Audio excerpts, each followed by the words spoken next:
went to Collimer. Then we went out to Collimer and rented a large house out there, which was on a couple of acres of land. And then Yeah, see, then I think we went to Auburn. we didn't went to Auburn when I was transferred, when they built a new Auburn plant, and I was transferred over there to manage that. Then we moved out of Syracuse to Auburn, New York. Lived for a while up on Owasco, on the lake, right next to the lake. And Then we went to Summit, I guess, didn't we? and then we bought this farm in Senate.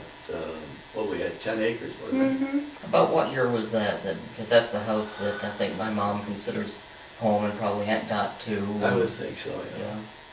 Well, Joan, let's see, Joan and Daddy were somewhere around, say, 9, 10 years of age. Third grade, Yeah. Daddy or Joni was in. Yeah, so that would have been about 10, so that would have been about 1949. In that area. Thereabouts, yeah. Again, I am terrible on dates. Oh, that's all right. I was just curious, about Yeah. roughly when. Yeah. Of course, that's when I visited, Poppy and Grandma. It was always there. That's what I think it was really being your home. But Yes.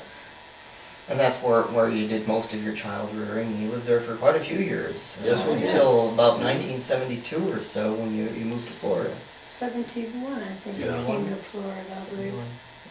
Yeah. I told the company I was retiring in 1970, and we were going to move to Florida, and they said, "You go ahead and travel down back and forth But we were having a home built. while you were Yeah. having the home built." So, but we actually moved to Florida in 71. Oh, okay. All right. And you built a series of 3 homes here, right on Hilltop Drive. That's correct. Roughly, about 5 years apart or so for a while, or thereabouts. Yeah, probably in that area, because Yeah. we've been in this house for 17 years. Yeah. The longest we've stayed in any house in a long, long while. Yeah. Okay. Now, going back in time a little bit, there were 3 really big events that happened in the country during your earlier life. There was the Roaring '20s when you would have been children, and I guess what you would have remembered about that is some degree of prosperity. And then there was the crash of '29 with the Great Depression, and followed by World War II. And could you talk a little bit about maybe how those 3 events or periods of time impacted both of you? Well, the Roaring '20s doesn't hit anything with me because I was born in '16, Yeah. so by the time the '20s was there, I was still pretty young. Yeah. But the Big Depression of '29 is one of the things that I remember a lot of, because it affected our whole lifestyle at that point. Yeah. With the crash and my father not losing his job, but losing a good many hours that they cut everybody way back. Yeah. Made it tough for them to raise a family on smaller income. So I do remember that part of it. As far as the war goes, I remember, unfortunately, that my brothers were all in the service, even one way or another. Army, Marines, Navy, and my brother-in-laws were all in the service. And I was given the responsibility during the war to see that all of the installations were such as Geneva, where they had a base over there, and trained sailors and places where they trained Army people. It was my responsibility to go to those COs and get them to give me a requisition for X number of pounds of sugar so that we could make the Coca-Cola for them. So during the war, I traveled around and got to meet an awful lot of commanding officers, and was able to get Coca-Cola product enough so that all of their barracks and training facilities had had enough Coke to drink. But there I was- remember that. Yeah.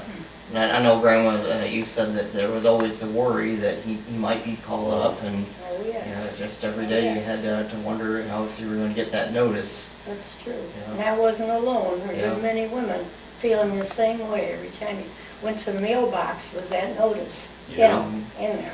Right. But during the Depression, I understand that it really wasn't that bad for you because Grandpa Hanover kept his job. Is that right?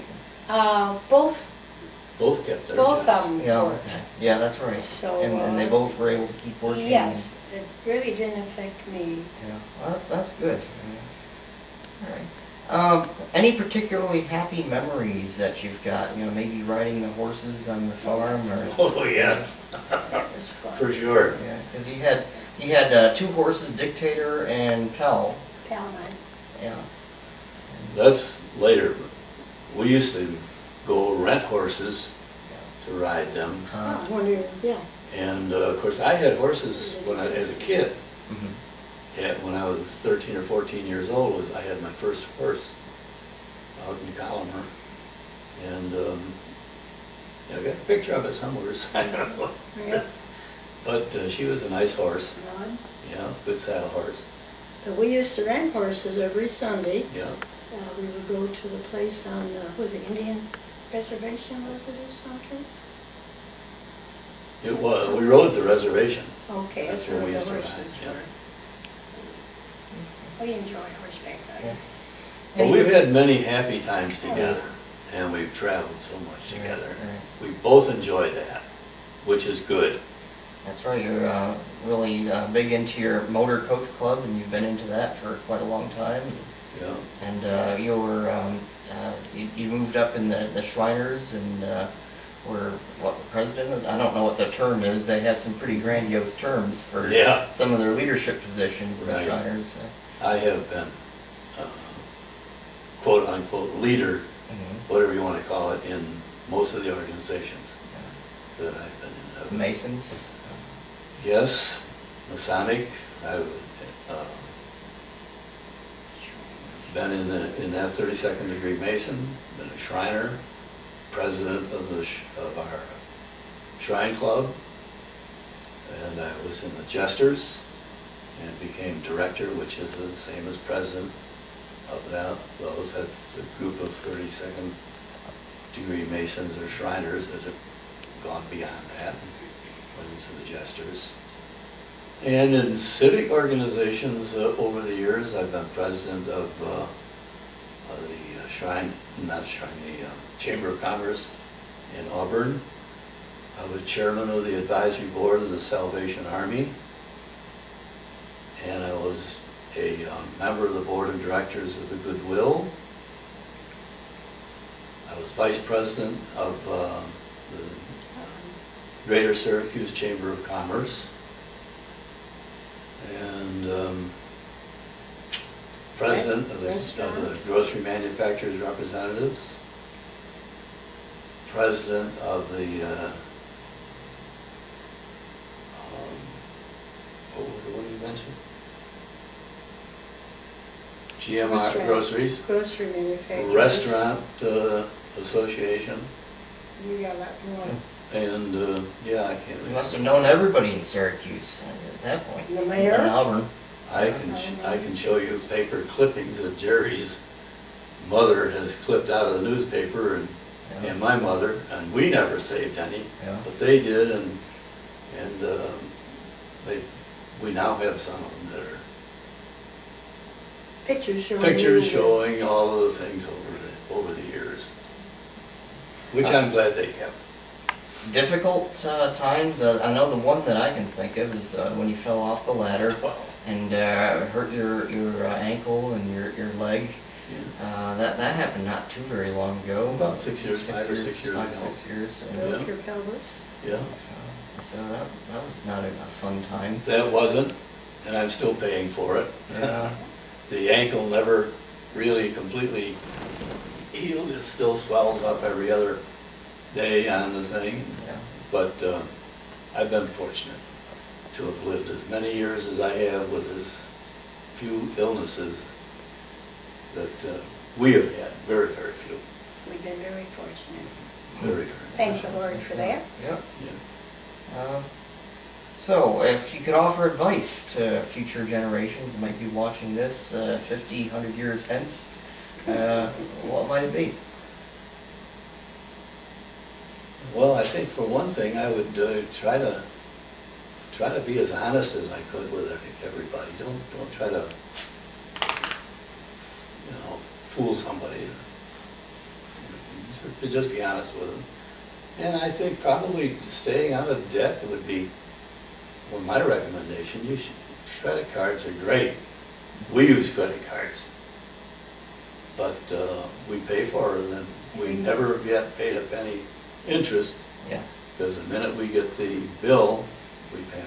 And I think these people today would be smart if they would try to do that anyway, instead of just putting things on their credit card, letting it accumulate and ending up paying 13, 15, 18% interest, and which really adds up very, very fast, as I'm sure you know Oh, yes. how it does. How about you, Graham? Have any sage advice for the future? Oh, yeah, she's got, marry a guy like my husband, Bill. Absolutely, that's it.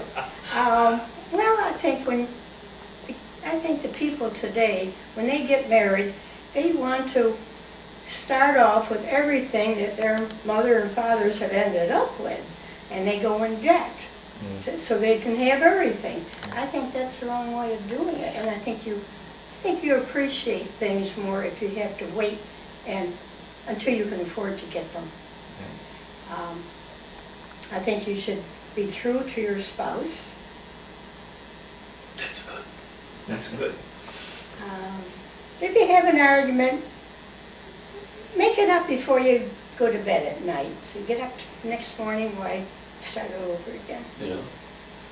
I don't know whether it was my dad who said it or not, but somebody in our family said, never go to bed at night without telling your wife or your husband that you love him or her. And one of the things my dad said, which was, I thought, pretty good.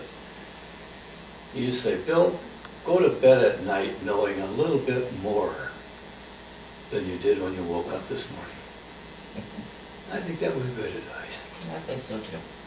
Well, thank you very much, both of you, for taking the time to talk to us, and I think that it's a couple of remarkable lives here, and very grateful that you took the time to talk to us. So Well, thank you're you. most welcome. Absolutely. And we're very, very proud of our family.